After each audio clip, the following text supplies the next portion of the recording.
Afrika ni miongoni mwa ardhi yenye utajiri wa historia, watu wakarimu na tamaduni zilizodumu kwa vizazi na vizazi. Baadhi ya tamaduni hizi ni za kuvutia, lakini nyingine zitakustaajabisha kidogo. Leo katika kona hii ya tamaduni na kuletea orodha ya tamaduni 7 ambazo hata wewe Mwafrika ukizisikia utabaki mdomo wazi.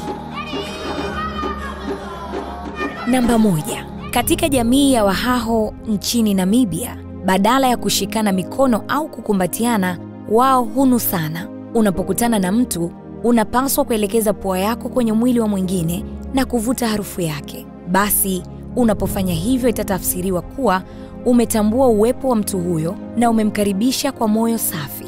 Namba 2 ni katika kabila la Wamursi kutoka nchini Ethiopia. Wanawake hujulikana kwa mila yao ya kutoboa midomo na kuweka sahani kubwa palipotobolewa, inayowafanya kuwa na muonekano wa tofauti kabisa. Mara nyingi kitendo hiki hufanyika mara baada ya mabinti wa jamii hiyo kufikia umri wa kubalehe, ambapo hupasuliwa midomo yao ya chini na kuweka sahani ya udongo inayozidi kuwa kubwa kadri wanavyoendelea kukua. Mila hii inahusiana na uzuri na hadhi ya mwanamke katika jamii yao. Kwa lugha nyingine, tunaweza sema huo ni urembo ili kunogesha uzuri wa mwanamke huyu. Namba 3 ni hii.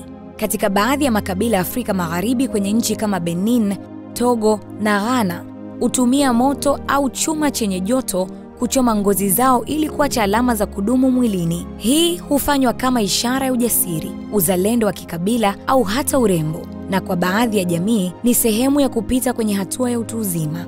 Wakati wengine tukiamini maisha yatatukomaza na kupima ujasiri wetu, wenzetu wameona moto kupita kwenye ngozi yao ndio kipimo kizuri.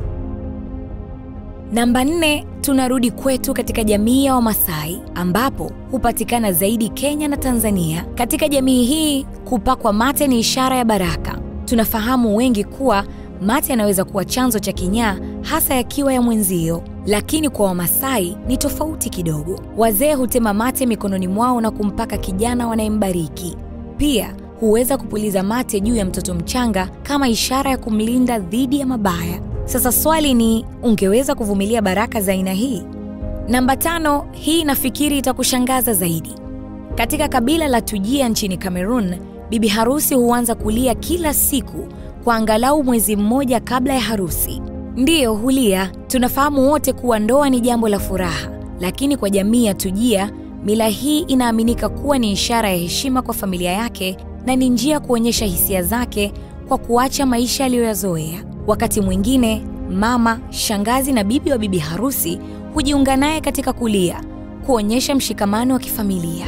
Namba 6 ni ibada za Vodou. Hii ni moja ya tamaduni za kidini zinazojulikana sana katika mataifa kama Benin, Togo, Ghana na Nigeria.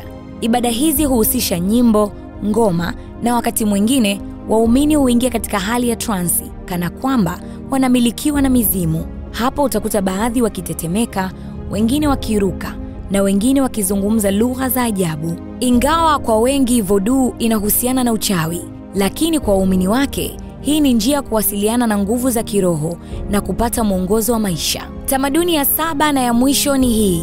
Watu huchaguliwa kufa kumsindikiza mfalme. Katika historia ya jamii kama za Buganda huko Uganda na Dahomey, Benin, wakati mfalme anapofariki, baadhi ya watumishi wake walilazimishwa kujiua au waliuawa ili kumsindikiza katika maisha yake ya baadaye. Hii iliaminika kuwa ni njia kuhakikisha kwamba mfalme anaendelea kuwa na watumishi wake hata baada ya kifo.